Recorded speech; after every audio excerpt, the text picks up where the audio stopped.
Bom, alunos, continuando aqui a nossa aula, então, a gente estava falando de protocolos TCP/IP e tudo mais, mas a gente não pode deixar de falar sobre os modelos OSI, tá? Então, ao longo do tempo, aí, diversos fabricantes de computadores na época, eles desenvolveram uma variedade de arquiteturas de redes diferentes, tá? Mas algumas delas precisavam ser padronizadas, né, para a gente poder fluir melhor a nossa comunicação através pela rede, tá? Então, isso foi importante, a nossa padronização, para a gente poder ter aí um modelo simples e que todo mundo possa usar ao mesmo tempo, né? Porque se cada um for criar do seu gosto ou do seu estilo, ficaria muito difícil o desenvolvimento e a popularização, né, dessa nossa internet que usamos hoje em dia. Então aí foi criado o nosso modelo OSI, ou o acrônimo de Open System Interconnections, que foi criado também pela ISO ou ISO, que seria a Organização Internacional para a Padronização, ou International Organization for Standardization, que é para você poder basicamente padronizar todos os nossos protocolos, comunicação, enfim, para não ter nenhum tipo de divisão e para poder realmente facilitar em muito, tá? Então, temos algumas características específicas do nosso modelo OSI. Uma delas seria, por exemplo, a divisão de camadas, que, por exemplo, temos diversas diferentes camadas e cada uma delas tem alguma funcionalidade específica, tá? Que são fornecidos por diferentes tipos de protocolos. Protocolos esses que a gente estudou nas aulas na aula passada, tá? E ela tem que ser de forma organizada, tá? Então a gente precisa organizar isso em camadas, que é o nosso principal estudo que a gente vai estudar e ver hoje. E temos também o pontos de acesso de serviços, que é o SAP. Isso já não é muito utilizado, tá? Porque tipo, as várias camadas que se comunicam com as demais através de uma interface padronizada, por exemplo, possibilita uma substituição de protocolo de uma camada por outro equivalente. Isso aqui já não é muito utilizado, tá? A gente usa mais mesmo a divisão por camadas. Esse daqui não é muito estudado, mas possui também um modelo do OSI, mas realmente não vingou, tá? Então a divisão por camadas é realmente a principal, que é o que eu vou apresentar para vocês aqui. Então são 7 camadas. Essa ilustração aqui lá é perfeita, ela consegue realmente ilustrar bem como é que funciona uma camada de modelo OSI. Então são 7 camadas, tá? Isso você tem que saber. Isso é obrigação de qualquer pessoa que vá mexer ou vá estudar, prestar suporte de redes. Isso tem que estar aí na ponta da língua, né? Tem que conhecer bem. Então vamos começar aqui com o nosso modelo, né? Com as camadas OSI. Então são sets, começando pela primeira, né? Pela própria imagem mesmo que já define aqui, a física, né? Ela lida basicamente com a transmissão pura de bits. Basicamente é isso, né? De um canal de comunicação, por exemplo, um RJ45, uma fibra ótica, tá? Então essas são questões típicas, né?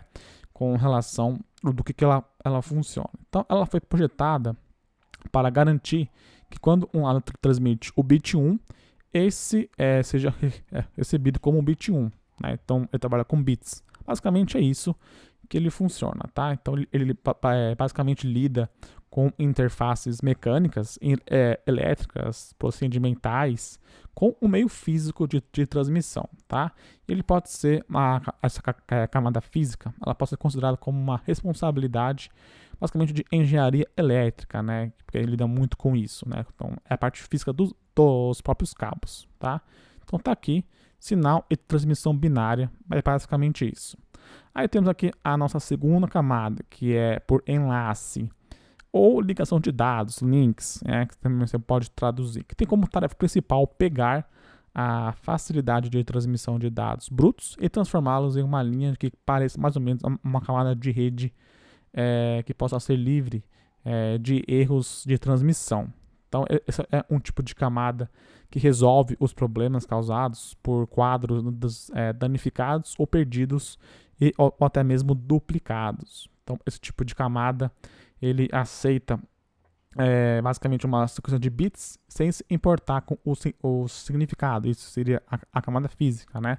Então, o físico, ele basicamente ele faz a sequência sem se importar com aquele significado. Mas no enlace de dados, né, ou com link de dados, ele cria e reconhece os limites daquele tipo de quadro. Então, basicamente, como é que funciona? Seria o MAC address, seria uma configuração do tipo PPP, uma conexão do tipo Ethernet, fibra, um ATM, enfim. Então, são vários tipos de endereçamento físico aqui que a gente pode utilizar.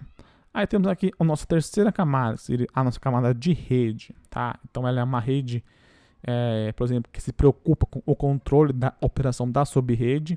Então, em certos tipos de pacotes, são roteados da origem para o destino. E essas rotas elas podem ser baseadas basicamente pelas tabelas estáticas ou dinâmicas, que aí entra o protocolo IP, o protocolo OSPF, que é um protocolo avançado, IPsec, ICMP, que é o famoso ping, entre vários outros tipos de a nossa endereçamento e roteamento lógico, tá? Então isso aqui também é uma camada muito importante. Lembrando que essa também, a camada, é a responsável pelo controle de congestionamentos de pacotes, tá? Então ela também é uma das funções desse tipo de camada. Bom, voltamos aqui para a nossa camada 4, a de transporte. Transporte, o próprio nome já diz, né? Ela é uma camada de transporte que basicamente aceita dados de camada de seção. Ela divide, se caso for necessário, em unidades menores e passa para a camada de rede para poder garantir que os pedaços cheguem de forma correta para o outro lado. Tá?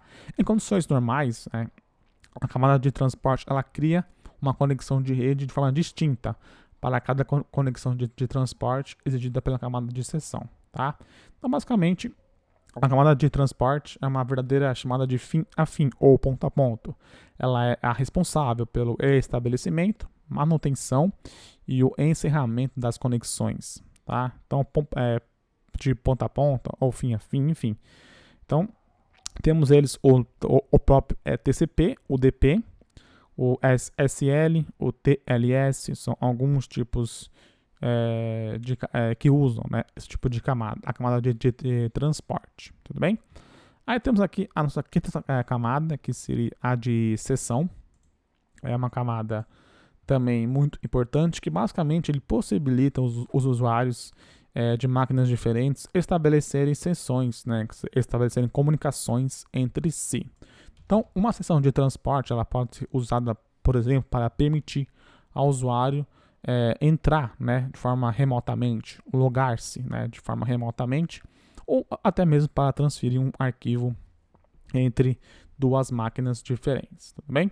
Um outro tipo de serviço também que é incluída nessa camada de seção seria a nossa sincronização, né, que fornece basicamente os meios de inserir os checkpoints no fluxo de dados, de forma que depois que uma falha, por exemplo, somente os dados após o último checkpoint precisa ser repetido. Então é muito interessante essa nossa camada aqui de conexão de sessão.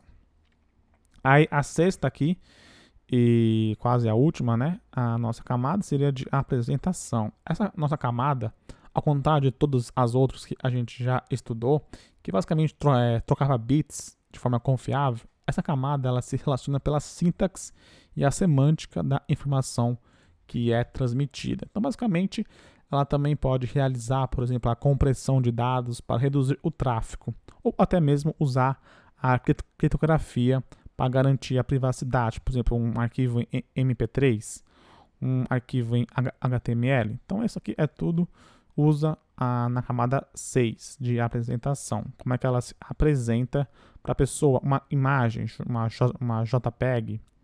Então, tudo isso é de forma aqui usada nesse tipo de camada de apresentação. Bem?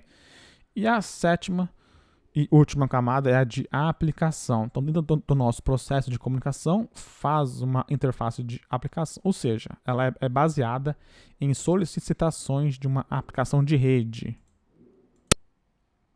que seria basicamente uma camada que seleciona serviços a serem fornecidos por camadas mais baixas. Então, elas devem providenciar todos os serviços diretamente relacionados aos usuários.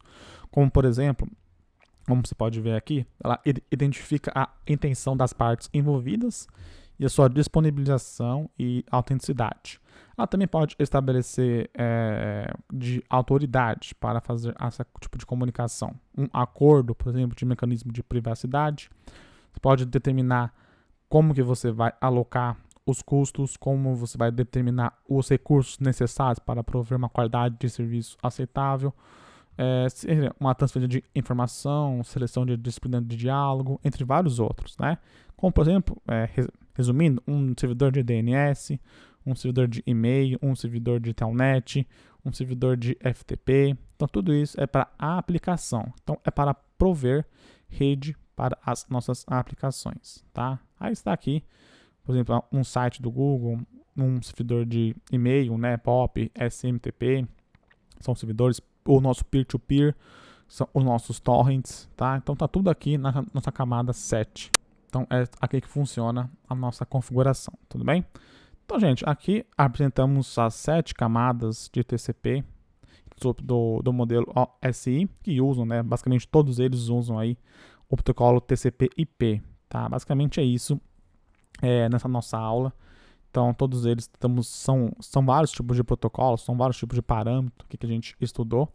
Eu vou deixar aí para vocês outros links de internet, alguns livros, caso vocês queiram, indicações que podem ajudar ainda mais esse nosso conceito de camadas em OSI, tudo bem? Então, gente, é isso daí. Na próxima aula, vamos continuar trabalhando aqui com a teoria sobre redes em nosso curso.